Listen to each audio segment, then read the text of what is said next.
Au fond, ils essaient. Peut-être pas consciemment. Peut-être sans avoir pleinement conscience que vous brisez fait partie de ce qu'ils reproduisent, mais ils essaient. Mais ils essaient, malgré tout, à travers leur schéma, à travers leur retrait qui vous pousse à les poursuivre, à travers leur indisponibilité émotionnelle qui vous habitue à accepter le minimum, à travers leur distance qui vous amène à faire tout le travail de rapprochement, à travers le fait de vous considérer comme acquis qui vous pousse à prouver votre valeur en acceptant d'être sous-estimé. Tout cela, oui, tout cela est une forme de test. Un test pour voir si vous allez céder, si vous allez vous trahir, si vous allez sacrifier vos besoins, si vous allez vous faire plus petit pour vous adapter à leur posture défensive.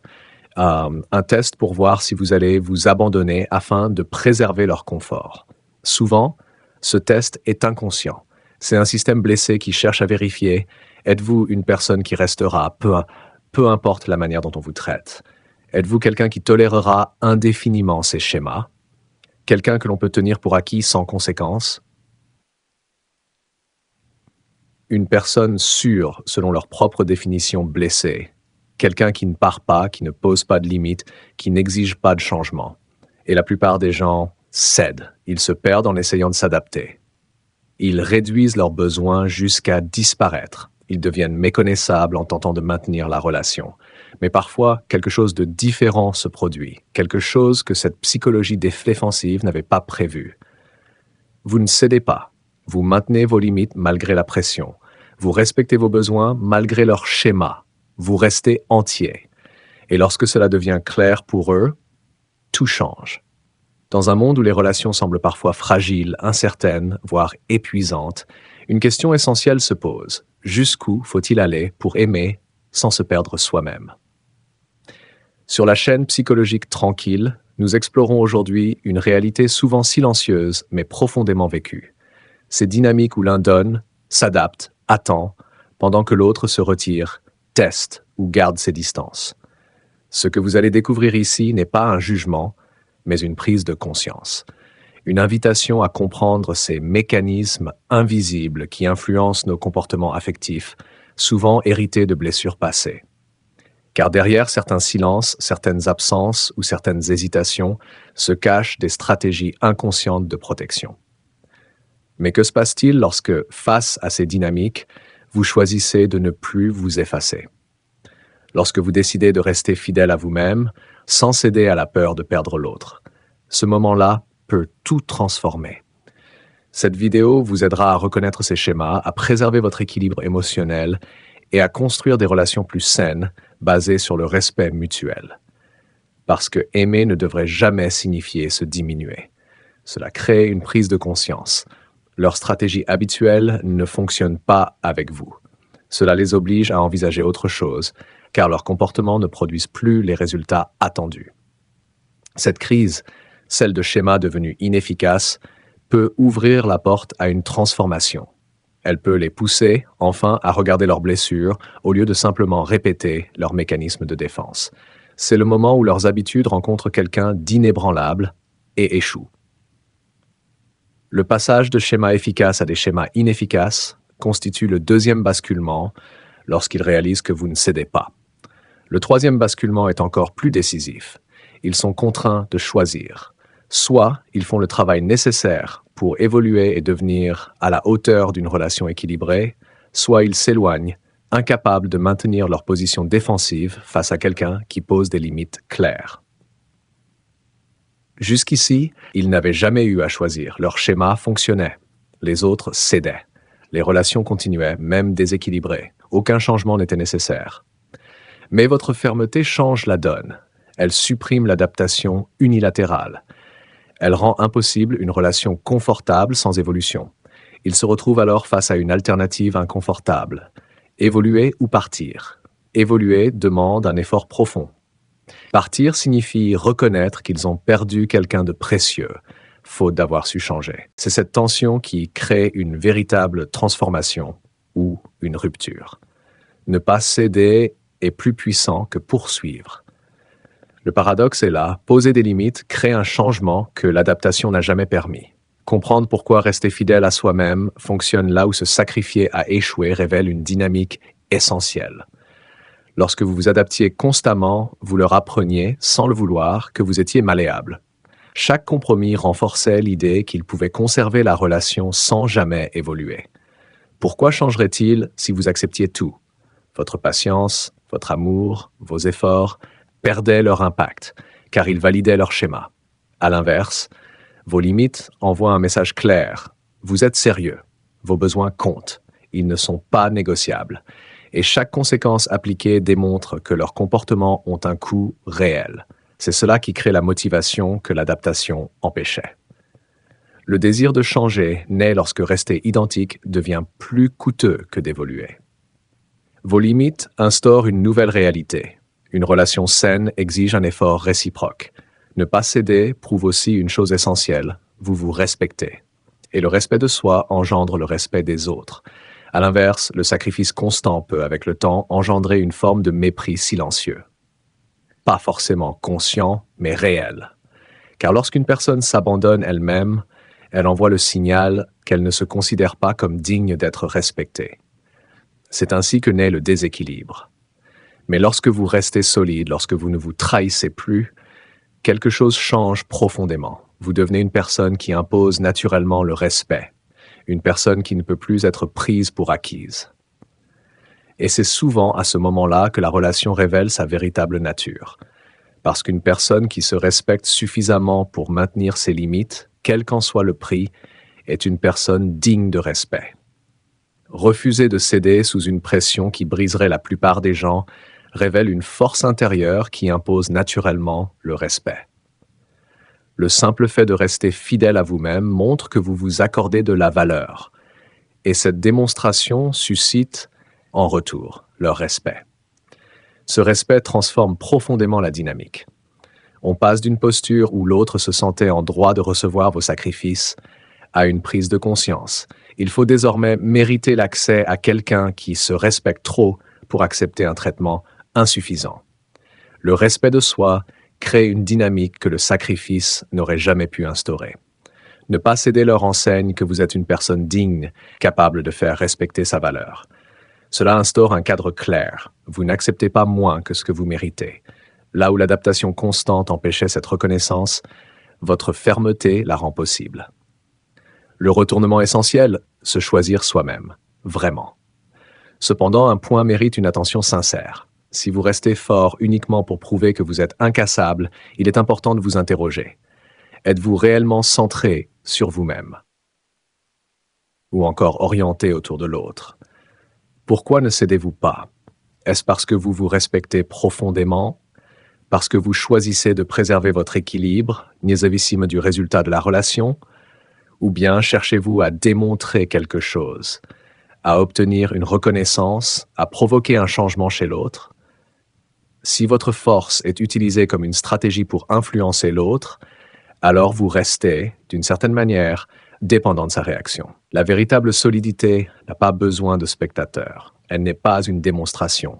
Elle est un engagement envers soi-même. Maintenir ses limites ne devrait jamais être un moyen de prouver quelque chose à quelqu'un. C'est un acte de respect envers soi. Se trahir pour préserver une relation reste au fond une forme de renoncement à soi. Vos limites vous appartiennent. Elles protègent votre bien-être, vos besoins, votre dignité. Si cela suscite un changement chez l'autre, c'est une conséquence, pas un objectif. Ce qui change concrètement lorsqu'ils comprennent que vous ne cédez pas. Lorsqu'ils réalisent que leur schéma habituel ne fonctionne plus, des transformations précises apparaissent. Première évolution, ils commencent à faire des efforts. Là où ils prenaient leur distance, ils se rapprochent. Là où ils attendaient que vous fassiez le premier pas, ils prennent l'initiative. Ils cherchent le contact au lieu de l'éviter. C'est un renversement. Ils comprennent que le retrait ne provoque plus votre poursuite, que la distance ne crée plus de rapprochement de votre part. Leurs anciennes stratégies deviennent inefficaces. Ils sont alors confrontés à une situation nouvelle. S'ils veulent maintenir le lien, ils doivent agir différemment. Ils doivent s'impliquer. Ce changement est inconfortable pour eux, car s'approcher demande de la vulnérabilité. Cela implique de reconnaître un besoin de connexion, de prendre le risque d'un refus, d'abandonner le contrôle. Mais cet inconfort devient moindre que celui de vous perdre. Ainsi, leurs actions deviennent un indicateur clair. Ils reconnaissent que vous ne cédez pas. Et votre fermeté les pousse à faire ce qu'ils n'avaient jamais eu à faire auparavant, s'engager réellement. Deuxième évolution, ils commencent à exprimer leur vulnérabilité. Ils partagent leurs émotions. Ils parlent de ce qu'ils vivent intérieurement. Ils s'ouvrent d'une manière qu'ils n'avaient jamais adoptée lorsque vous étiez dans l'adaptation constante. Cela peut sembler contre-intuitif. On pourrait penser qu'une personne qui s'adapte crée un climat favorable à la vulnérabilité. En réalité, c'est l'inverse.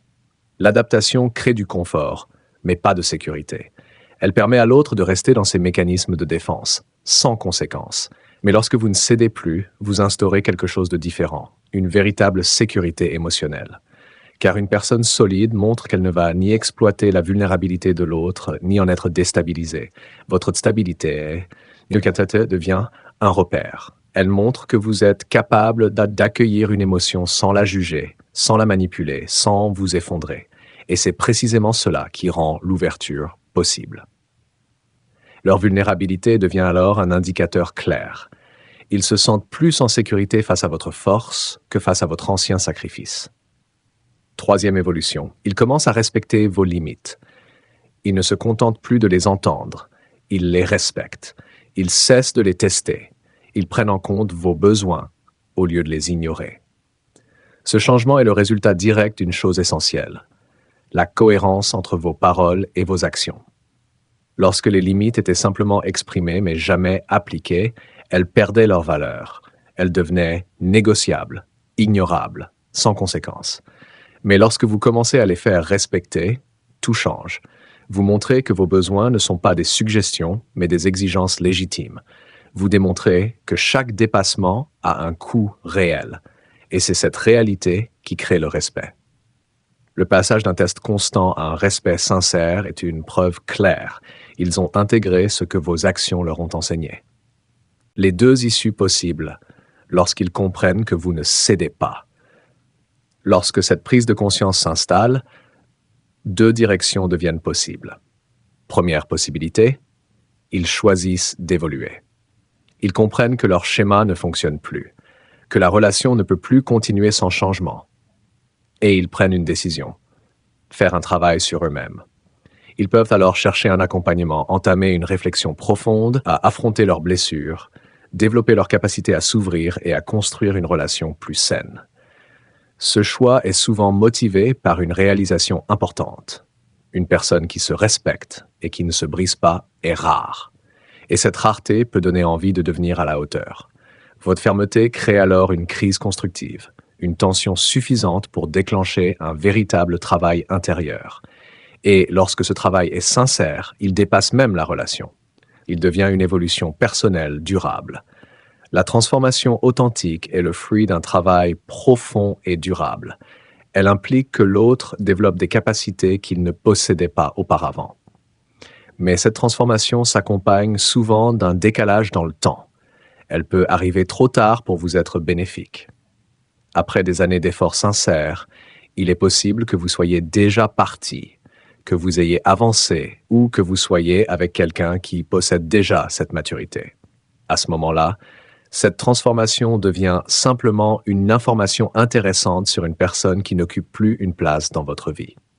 Cette évolution profite à son avenir, à ceux qu'il rencontrera ensuite, mais elle peut ne plus servir la relation que vous avez eue.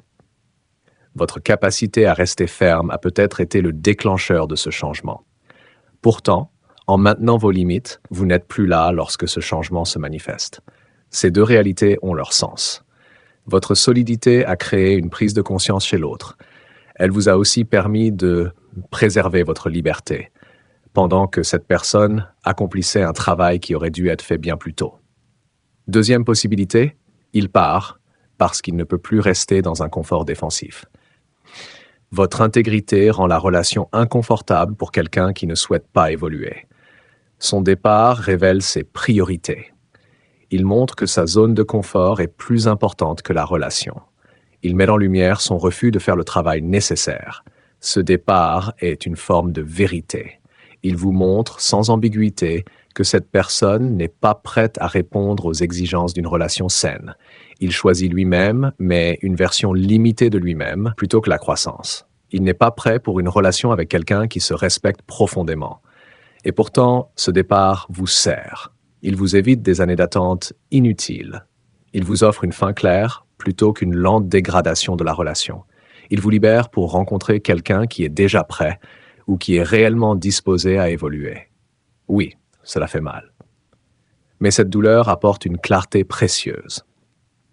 Elle vous confirme que vous avez eu raison de rester fidèle à vous-même, que vos limites étaient justes, que votre refus de vous briser était nécessaire, qu'ils partent parce que vous êtes resté solide, prouve justement que vous aviez raison de ne pas céder. Comprendre cela change tout. Rester fidèle à soi-même est une réussite, quelle que soit l'issue.